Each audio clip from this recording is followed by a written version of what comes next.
That is our final segment on Morning Ride Wednesday's edition. We're looking at the continuous voter registration exercise, the need for Nigerians to pick up their permanent voter cards, PVCs. And to do this conversation with us is no other than a public affairs analyst, a politician, a political analyst, and a man of many parts. Join me to welcome Chika Omoso to the studio. Thank you. Good morning. That name resonates with a lot of persons. Welcome. Good morning. Welcome Thank to you. Morning Ride. Now, the clamor for Nigerians to pick up their PVCs has been there. Yeah. At this point, we're in 2026, and a lot of sensitization have been going on about Nigerians going to pick up their PVCs. What would be your first take on this topic, continuous voter registration? Okay. Good morning, viewers. Thanks for having me. At this point, I don't even want to talk about picking up, but registering. All right. You know, because the continuous voters registration has been open since 18th of August 2025. Yes. And here we are. This is February 2026. By around 30th of August, they'll put an end to it. In fact, for me, I have put an end to it in April, because you have to give them time to produce this card. It's important we go and register now. Let's not wait until the dead end before we now start saying, oh, they should exercise it, they should increase the date so that a lot of people can register. These people that want to register, where have they been since August last year? We don't have to wait for deadline. I'm saying this because I have applied for driver's license in this country that took a year. This is driver's license that is just for a specific group of people, those who are driving and of a particular age. But voters registration is for everybody and anybody who is above, who is 18 and above. And that's to tell you that these people will have a lot of people to deal with, the machine, the production. So you need to go as fast and early as possible to register, so that you give them the benefit of doubt and enough time to produce these cards. Otherwise, when they say you should come and collect your PVC, you may go there and not find it.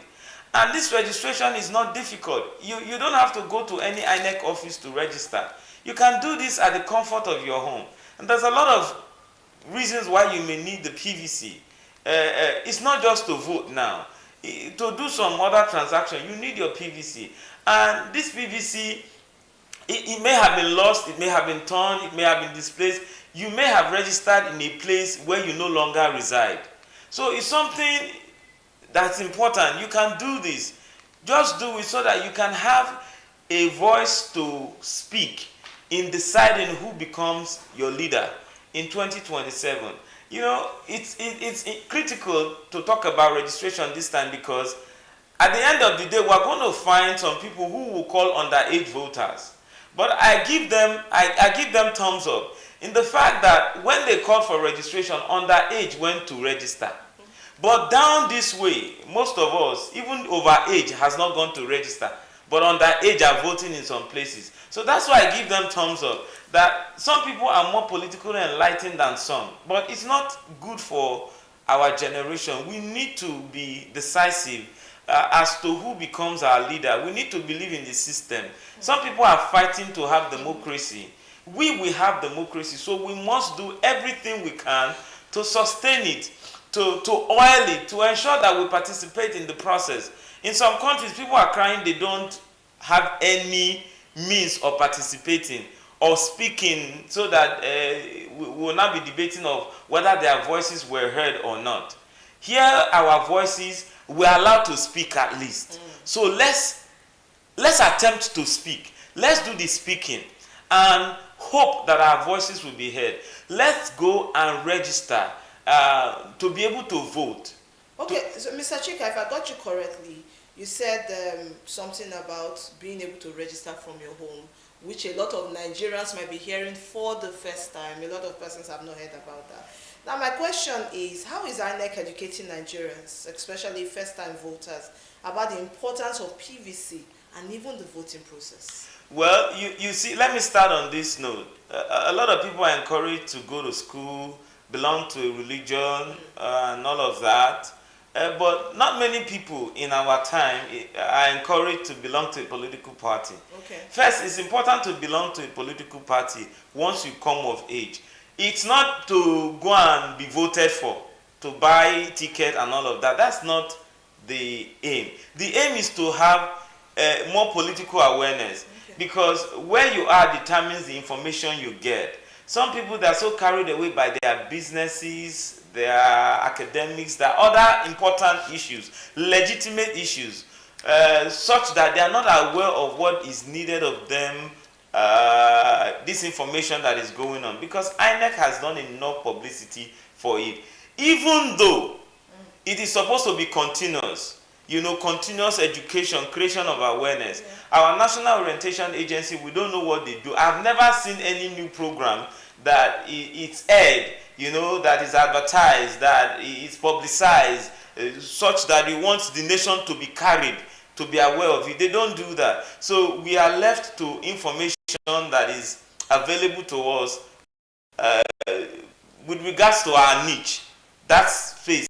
That's why I'm encouraging that if you're of age, you can join a political party. It's not necessarily to be voted for or to even vote, but just so that you be aware of what is happening in the political climate. I've come to understand that if you don't know politics, you're not intelligent, no matter how brilliant you are. You have to know what is happening in your environment. You have to also partake of it. It's important. We don't have a right to talk down on this nation. We don't have a right. You don't have a right to talk down or talk bad of Nigeria if you're not interested in participating in the governance of your country. Because it's because you have not been involved. That's why we have this crop of people. When we get more involved, things will change. There's something they say in the local parlance now. It is the person that is available that you give him to. Exactly. You can't give it to the person who is in his house, who you don't know, who you can't find. So get involved. It's important we get involved in leadership, in the decision-making process of our country. It's important. So let's get involved. The question is whether they've done enough publicity. I want to give it to them that they made effort. But we can do more. For example, I want to even criticize some of our media houses that they are not doing enough, because there's what they call corporate social responsibility, such that even henceforth, it's not late. There will be a massive, aggressive campaign for people to get informed about the fact that there is ongoing continuous registration of INEC for PVC. And we need to do it as early as possible. We don't have to wait till deadline. Some people have registered for long, they've not even seen their PVC. Now some have, their PVCs are ready, but they've not collected. Now, if you wait till deadline, your PVC driver's license can take 1 year for it to be out. If you wait to the dead end, you may eventually not have it this year to vote for next year. Yes, this continuous voter registration exercise, if you recall, it started in 2024. June 2024, then it continued in 2025. Now, from 2025 to 2026, I know INEC has been doing this sensitization about collection of, first of all, to register, go to your wards. I remember that campaign. Even some media organizations actually carried those messages for individuals, for citizens to at least go to their wards, go to their local governments to be registered or pick up their PVCs. Do you think the campaign has actually gotten to everyone who actually needs to hear this message to do the needful? Especially the grassroots. Not at all, not at all. See, our systems are not structured in a way to sustain some information. Okay, let me put it differently. When you say not at all, are you saying I've heard about it, I've not communicated to the person next to me? Or are you saying there are some Nigerians who just have not heard at all, or they have heard, but they are still procrastinating before they go do the needful? All of them are involved. Waiting for the rush. Now, when I said not at all is, in INEC, there's supposed to be a committee or a department of INEC that theirs is just to inform the public of what they need to know. And it's going to, that section or department is something that is going to self-sustain itself. It doesn't get carried away that the election is happening here. That's just what we want to talk about. There is a program of INEC that they want citizens to participate in. That department is supposed to be carrying out this sensitization since 2024 up till now, it on a regular basis. So that is one. They've not done that enough. Then secondly is that a lot of us have heard, and because of legitimate concern, other legitimate concerns, we have forgotten. That's the need. That's why we need to do the continuous sensitization. Then some have not even shared the information. I just realized that a lot of people don't know that this information is available there. And when I even shared something I shared recently, my wife said, "Oh, I don't have this, so I've started the process, but I've not finished it." Your wife? Now, my own wife at home. To you. So you can see that touched me. A lot of us don't know. A lot of us know. A lot of us have started the process, we have not completed it. I'm saying you don't even have to go to any office to register now. It's only at collection time that you have to go to your local government. And so you have to select somewhere close, somewhere accessible. For example, when I was relocating my PVC, my voting point, from where I registered before to where I am now, I didn't even take Oshimili North. I took Oshimili South because I don't want to go to far away Akukuibo to collect my PVC. What I'm saying in essence is that look at where you're living, where you're residing, and choose from there. I live on Okpanam, but I don't vote in Okpanam.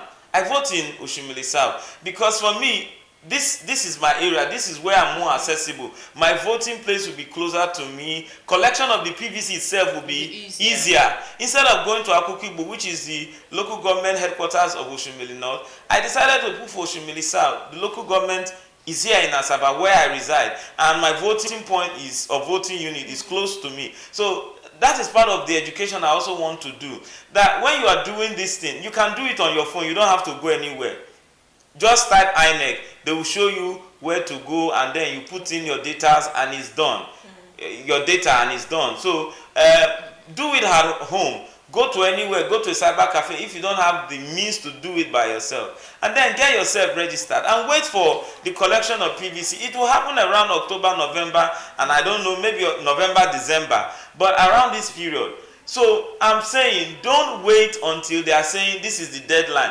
Because I've seen that most times we are waiting for deadline and then we are calling for extension of deadline. And it doesn't make sense. So your statement here just corroborates what INEC has been saying and what we are saying, that this sensitization exercise has been ongoing. And so majority of Nigerians is assumed they know about what is going on. But just that attitude, waiting for the deadline, waiting for the dying minute, so they start this rush kind of thing, just like we witnessed during the NIN registration. Every time. So your message to Nigerians should be what exactly?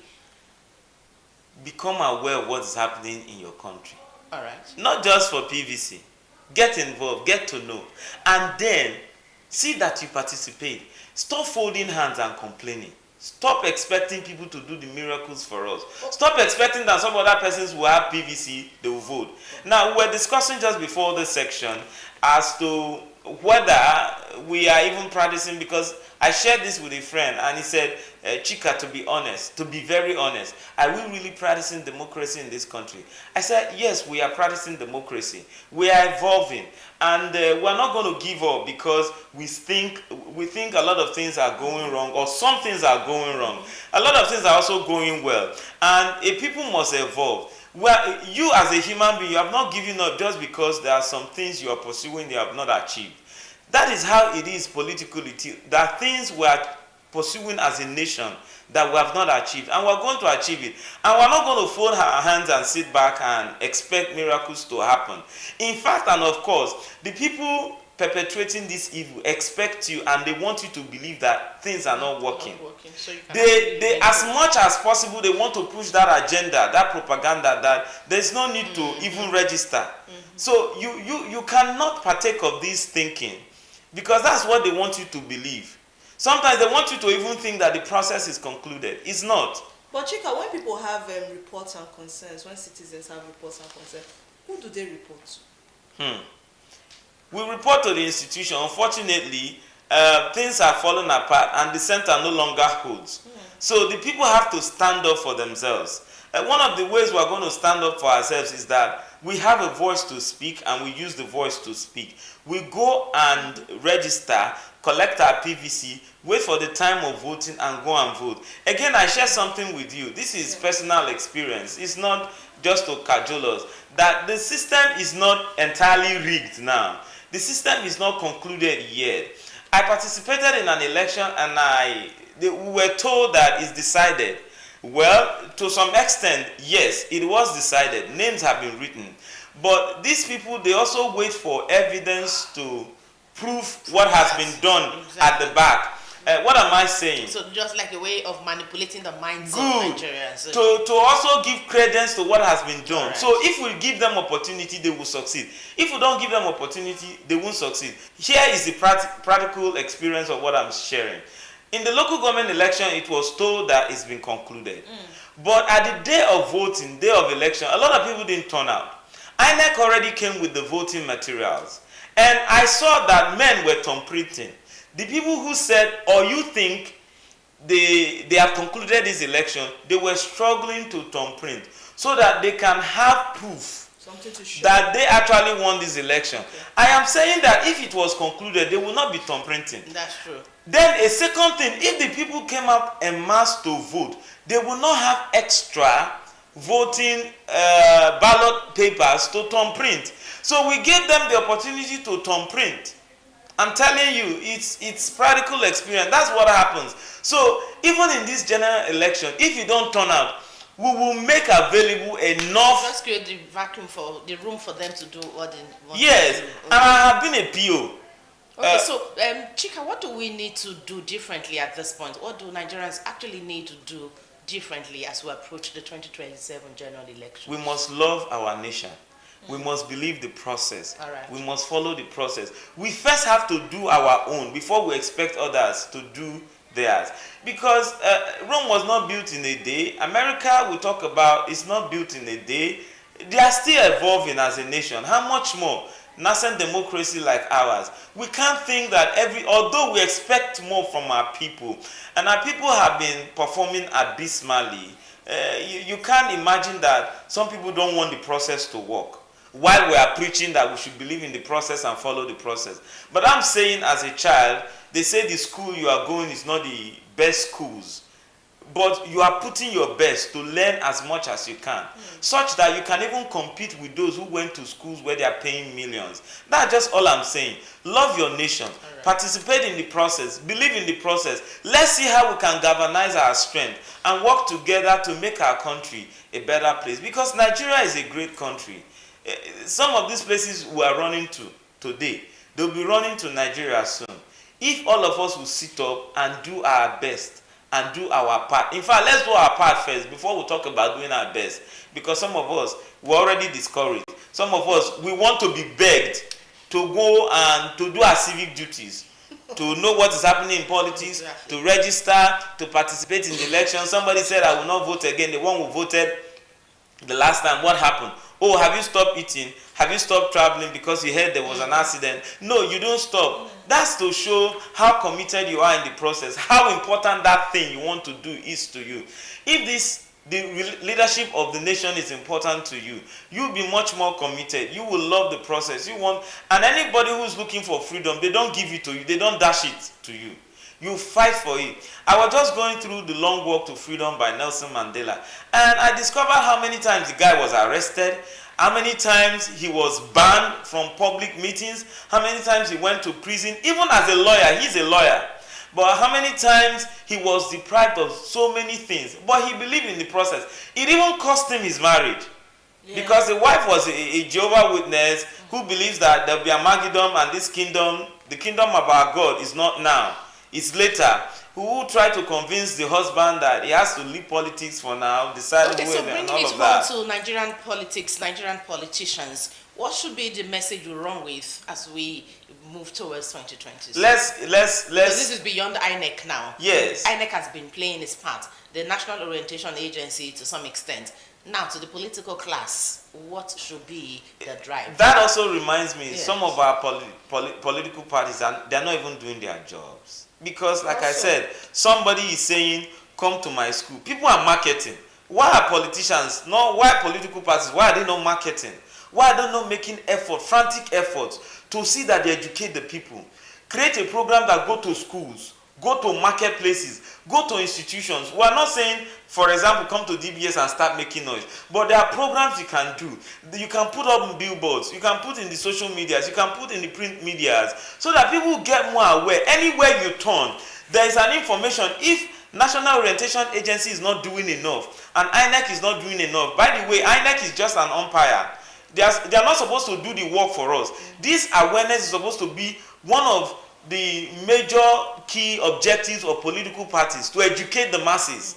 Because the more you educate them, the more they see, the more you generate interest, the more they want to participate in the process. So political parties are not even doing it, but we can begin from now. Let's get involved to educate the people. We can create programs for the marketplaces for our students, schools, higher institutions, polytechnics and universities, and even secondary schools, so that they get more informed about what is happening.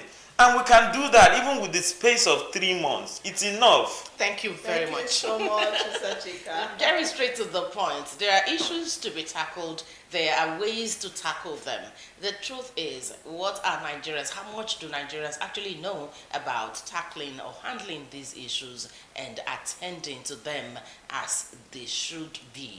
Well, voter registration exercise is on. Do the best you can to go register. Do the best you can to talk to the person next to you. Talk to your children, talk to your neighbors, talk to your parents, talk to those in your sphere of contact. They need to do the needful. So we don't wait for 2027 to be disenfranchised and then we start complaining. Remember, if you don't take part in the process, you don't have any right to complain. Pastors and clergymen can also help us. Exactly. Yeah, because they are controlling a lot of crowds. So please help us, clergymen, pastors, teachers. You as a worker in your office, just crack joke within the office. People should go and register. Have you registered? Be doing as though they want to vote for you. Yes, that's how important this thing is. In fact, that's how I'm taking it now. Exactly. I'm campaigning like, if you don't register, I will fail. I will lose my election. It depends.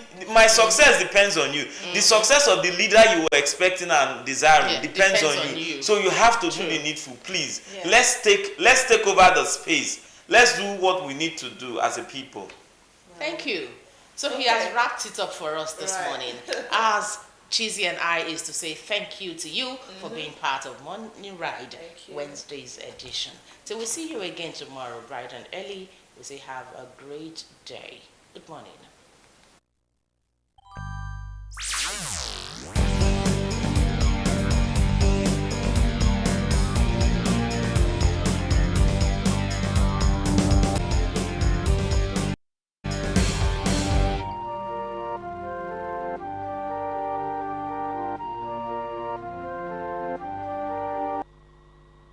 All right, welcome to this interview segment on Morning Ride Wednesday's edition.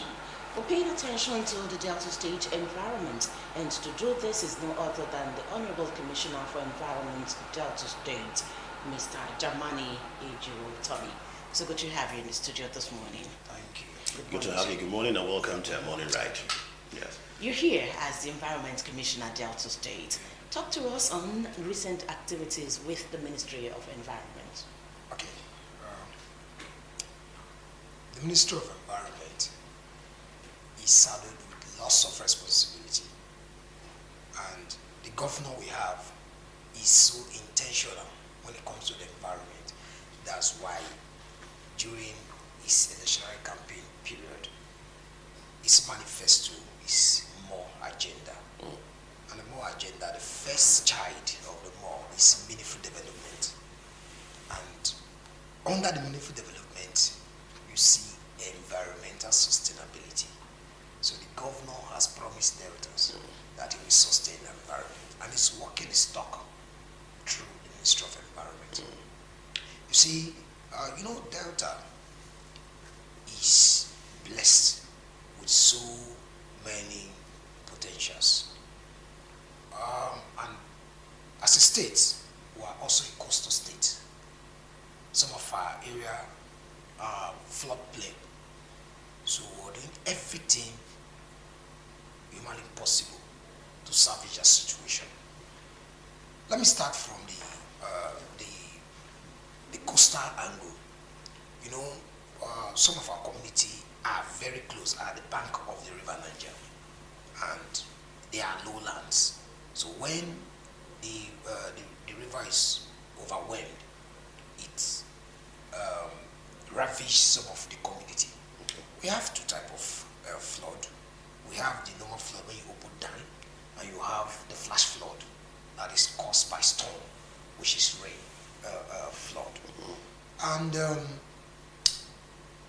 recently we embarked on clearing of all our clogged water channels, the situations of drains, and all that. We worked in Asabaye. We cleared the drains and also opened the water channels from the Camp 74, where you have the small starfish farmers. Because once you don't open that place, once the flood comes, it sacks those farmers and they count their losses. So we opened that place because it's seriously silted. So yes, can you mention this area you're talking about? We need it's our to get Anwine River. The Anwine River. Yes, Camp Okay. 74. Okay. We have the upstream and the downstream. Okay. We clear the downstream, we clear the upstream Okay. to Amili Mosha then, so that we can get a free flow of water to the river Niger. Beautiful. You understand? So we deploy Swam Boogie Okay. to open that channels, and we clear drains, because if the drains are not cleared, we will experience serious flood. So we clear the drains so that when there is flash, when there is storm, when there is rain, the water can easily move straight to the Siwa at the shore right and connect to the Awai River. So we get to the Awai River, we deploy Swam Boogie again to open it to Amili Mocha, from there to the river Niger. Then not only that, there is a place called Akabu behind the airport. We also cleared that Akabu area, and those water find their way to also the river Niger. That's what we've done in Asabaye. And talking about other places, we also worked in Sapele. I don't know if you saw a trendy video, very disturbing video, when you see a normal community looks like a river. You understand? We know those are that is being caused by developers and community people who sold waterways to developers. So the water cannot find its way to its natural course. Therefore, So it's blocked from flowing. Okay. So what we did, because I am from Sapele local government, so I understand that area. When we are growing up, we find that place is where we go for fishing, but they've turned the place to a community. So what we did, we tried all our best to see how we can carry this water, because it's so disturbing. That thing has been happening for years, but we reached out to His Excellency. His Excellency saw the video, very disturbing, and he sent for us. I was there. We need to find a solution to this. So the only solution we got was to do artificial canalization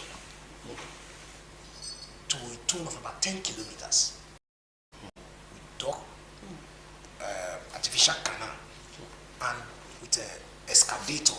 Yes, I think we have that video somewhere. Yes, with excavator. We would like to see that. With excavator, and we traveled. We took the water from that area to a canal. We got to that canal. We saw an impediment. We saw somebody who has built on the waterway. Again. So, and that canal is the road that will take this water to its natural course. So we have no option than to bring down the fence and we put away the place Swam Boogie to open it seamlessly. So we open open that place and carry the water to a place called Walmart Village. We opened it from Walmart Village to a place called Ojulu. We opened it from there to Urakba. Also opened from there to Oton community is the boundary between Sapele local government and Orient. If you're familiar with Sapele, you see, we took this water from Amokwe. Okay. Amokwe is the entrance of Sapele town. We took it to the boundary between Sapele local government and Warri North. Okay. And it discharged into the river Ethiopia. So that's what we did. And the people were so happy because they've been suffering for this for long. And they rained lots of prayers on the Excellency Governor. You understand? We also worked at a place called Eko in Amukwe, the roundabout area. There is a canal that has never been touched before. We opened it. And the governor also... So just be as loud as possible, so our viewers can hear you clearly. The governor also reached out to the board of the SUPADEC to intervene in the mandate area. They also worked to clear drains, to clear water channels across the 3 senatorial districts. That's to tell you how intentional the governor is when it comes to flood control management. And you know, when we came in 2023, when this 9 months brought their focus, we immediately, the governor set up a committee named as Flood Disaster Management Committee, headed by Dr. Kingsley Ezemu, the Secretary to State Government. Myself, I'm a member of that committee. The Commissioner for Health, Commissioner for Education, and all that. We are all members of that committee. Okay. That's to solve when it comes to flooding in Delta. You know, flooding is a global phenomenon. But you see people, any small thing, they blame government. But do you know most of this flooding we're experiencing is man-made? It's caused by developers, it's caused by residents, it's caused by community leaders. Okay. They will, during the dry season, they will come and sell waterways to developers. During the rain, water will sack them from their community. So we are begging the community. In my last interview, I begged the communities to please extricate themselves completely from selling waterways. Okay. When you sell the waterways, where do you want the water to go? You have invited flooding. You understand? And also, those town planners, they will sit in the comfort of their office and issue permits to developers. Okay. You're supposed to do holistic approach. Go to the site, look where you are giving permits. Not just you sit at the comfort of your office, they've paid their fee, you just issue. People should go to site. Okay. And this, you know, waterways. When I say waterways, I know. Honorable Commissioner, yes. You know, you said you appeal to communities. This is where Mr. Mafuwe comes into the picture, the man in charge, the task force on environment. Yeah. How has he been fighting? You know, I know your ministry supervises that. Has been fighting the journey of taking all this house out of waterways and the rest of them, because I know there's a campaign on that right now. Yes. Mafuwe Asugu, Chief, Lost Power Mafuwe Asugu, was the former Commissioner for Environment. So you understand all this before the governor saddled him with this responsibility. Yes. We have been working together. Once I got a notification that somebody is building on waterways, I do all within my power to nip it in the bud. But there's also a committee set up by His Excellency the Governor for illegal structures. You understand? Yes. Once we get notification that you are building illegally, Omafuwe Asugu and his team comes for you. We go there and bring whatever structure you are building down. You understand? So there's a big win for us also. Okay. If you're familiar with the Amasha, Upanamie, Ubozoma, and the Vanguard area, there's a catastrophic gully in that place. The gully that has divided the community. The Nigeria Erosion Watershed Management Project, assisted by the European Investment Bank, New Map EIB. When we came in, we have the state new map, and myself and the project coordinator, we went to the place. When I got there, I was amazed with the catastrophic gully. So I went to see His Excellency, our dear governor, and narrate the ordeal requested for the file. And he approved the counterpart funding of 1.3 billion so that Delta can be enlisted in the NUMA project. As I'm talking to you now, we've done everything to secure the cash that we'll use for that project. That project consists of stormwater drain, gully remediation, and construction of roads in Amacha and the Vanguard area. If you go to that place, I don't know if you've been there, you will cry for the people. The gully is growing every day. So when we came in, the governor saw, the governor is a promise keeper. During electoral campaign, some of our party members went there to tell them, vote for us. Vote for Honorable Sheriff Oborori. This gully will be a thing of the past. So as I'm talking to you, we've done the engineering design. We've presented it to New Map EIB. They've accepted it. We've done community entry. We've done grant trotting.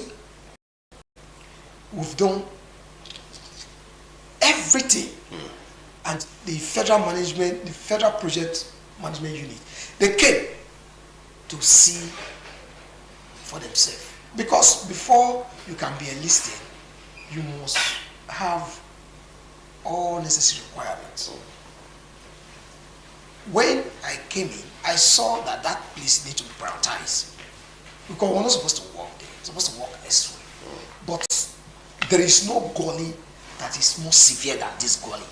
So I traveled to Abuja to meet with the National Project Coordinator and pleaded with him to prioritize this site.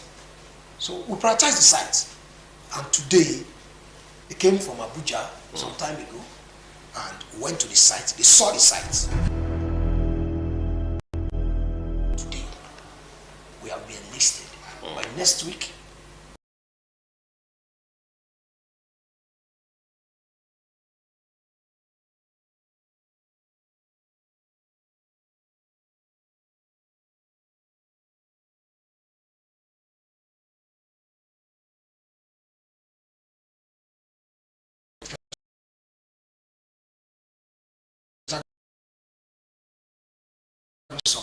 about the attitude of developers, attitude of community leaders. You made mention of residents. How are you tackling the issue of residents causing drainage blockage? And we want to find out from you how far and how much of results are we getting from government's intervention in trying to desilt these blocked drains? Okay, you see, let me start with the summer first. All right. When I came in, I noticed so many facilities, private facilities like eateries, hotels,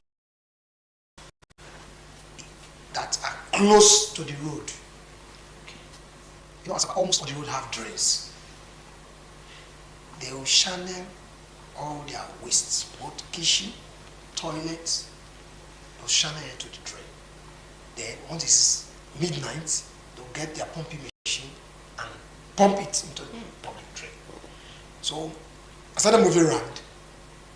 Once I noticed your pipe that way, I moved with a digger and shovel. Ready for work. Yes. So when I notice there is a pipe, I will find the route. Okay. And once I find that, I've arrested so many people. You understand? There is one, a filling station, I'm not going to mention the name. That's all right. Yes, a filling station in Asabaye, very big filling station. They channel their waste through pipe to the drain. So somebody reached out to me that the offensive odor is getting his tenant are complaining bitterly that this owner of this facility, they are channeling their waste into the public drain. They do it at midnight. So I said, okay, no problem. So I went there for the first day, could not find anything. So I went there again after like 2 weeks. So I saw the pipe. So I brought the digger. So we started digging. And I found one. There is another outlet inside the filling station facility. So those were connected also. So immediately I seal off that that outlet. So and I find that there's also a pipe. So I dug till I found the filling station. And you see, these people are not just channeling ordinary water, channeling toilet waste. So immediately I sealed the filling station, and a lot of people came calling, begging, and I said, okay, we will accept, but there must be penalty for this attitude. So the penalty is for I gave them some kilometers of drain to desilt, and I asked them to start desilting Immediately. And they look for those artisans. It was around 9 o'clock in the night. They looked for artisans and they desilted the drain and cleared it. The next morning, after 12 in the afternoon, about 1 o'clock, I went there. I saw them. They called the services of a tipping truck, and they were walking. So I said, yes, this one will have cost government some millions to do. But Did you learn this trick from Lagos? Because soon after you got into office, you visited your Lagos state counterpart to find out how things have been run there. Exactly. During that visit, what did you gather from there, and how have you been using that in Delta State? Knowing how Lagos has improved itself. I gather a lot. First of all, I came with their law. And I studied their law. And we're also working to see how we can take some of their laws, and because some of our laws are so obsolete. You understand? So we need to do some modification and bring it to present day reality. You understand? Apart from that, you see these fiber optics people that they will dig area to lay their cables. You don't do that. You don't do that without recourse to the Ministry of Environment. But when I came, before I came in, they dig area they like. But since I came in, you can't dig without coming to get permits. You must dig permits. It's a must. You have to pay IGR to government. That's beautiful. So has that changed anything? Any major thing? It has changed. First of all, before you come and dig anywhere, you come with your drawing. All right. And you come with your environmental impact assessment. That's both the Ministry of Environment, the State Ministry of Environment, and the Federal Ministry of Environment will holistically work together to achieve. You don't just come and lay pipe anywhere and get it. Well, you know what was interesting for me, Commissioner, is that after going to Lagos, you learned their trick. You came back to Delta State, and recently you were awarded as best performing commissioner. That was even above the Commissioner for Environment there in Lagos State. I think they rated you somebody who did from waste to energy. You tell me about this award and how you came about it. Okay, I was even surprised because I didn't apply for any awards. Nobody reached out to me that they want to do any awards. So somebody just called my attention and forwarded it to me. So I should go and check. More commissioners in Nigeria, matter of fact. So go and check. Number one. Go and check Google. So I just typed and I saw it. I said, wow. So I was till today. I'm still looking for how it happened. How it happened. Okay, now that you're still waiting to see how it happened and to understand it, let's look at another aspect of the environment which concerns you directly: waste disposal in Delta State.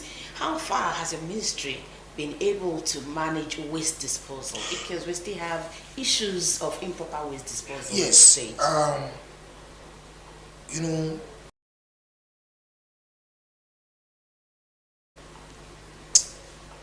the owner of the environment. So I'm not going to apportion any blame to any stakeholder. Okay. But I take full responsibility of the environment. Okay. You see, when I came in, I find out that we have partnership with the private sector participant, which is the PSP. And the responsibility move from house to house, pick waste, take them to the approved dump site. But the problem we are facing is that the PSP have their own faults, while residents also have their own. A lot of them are not complying. You understand? So sometimes we are trying to enforce it to see how we can do operation, show your PSP receipt. There is a day in Asaba, I was just moving around. I entered the compound, and the compound is almost like a dump site. So I called for those who are, it's like a mini estate. So where is your, who is picking your waste? They mentioned the name. I said, get me a PSP receipt. They brought their PSP receipt. They've paid, I think they've not paid for that previous month, but they've paid just that previous month. So the man refused to come. So I picked my phone and I got the number through the receipt and I called that I am here, come and meet me here. So the man complained that they hardly pay. So I asked them, yeah, pay immediately now. They paid and asked the man, yeah, pick the waste. So the man picked the waste. So the problem we are having, we need residents to cooperate with government policies. Since the government has said, register. Me, I paid in my quarter as a commissioner for environment. I paid 5,000 every month. So sometimes I'll just pay for 6 months, sometimes like that. Yes, so beyond what the PSPs are doing, getting waste from residents to government dump sites, there's the issue of disposal of waste in unapproved dump sites. To what extent is your ministry tackling that? Okay, let me give you an instance in my local government because I go home every weekend. There is a place called Okwe Grammar School.